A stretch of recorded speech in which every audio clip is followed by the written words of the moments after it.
મધ્ય ગુજરાત સહિત રાજ્યોમાં વરસાદી માહોલ 24 કલાકમાં 119 તાલુકામાં વરસ્યો વરસાદ 28 તાલુકામાં 1 ઇંચ વરસાદ।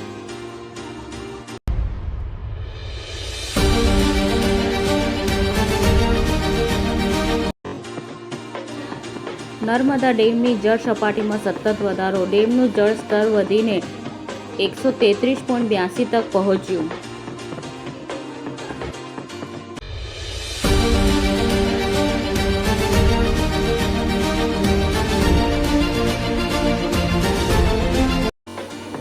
રાજ્યમાં ચાંદીપુરા વાયરસનું કહેર યથાવત, મહીસાગરના ગઢડામાં 7 વર્ષીય બાળકીનું મોત તો ગાંધીનગરમાં સોનીપુરામાં 7 વર્ષીય બાળકોનું ચાંદીપુરાથી મોત થયું।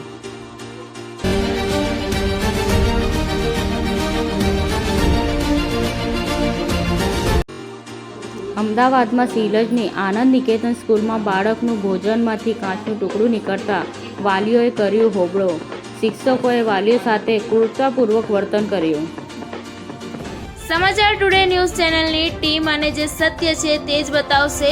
આપ જોતા રહો સમાચાર ટુડે ન્યૂઝ ચેનલ।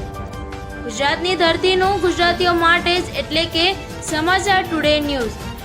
અમારી સમાચાર ટુડે ન્યૂઝ ચેનલને લાઈક કરો, શેર કરો અને સબસ્ક્રાઇબ કરો અને જોડાયા રહો સમાચાર ટુડે ન્યૂઝ ચેનલ સાથે।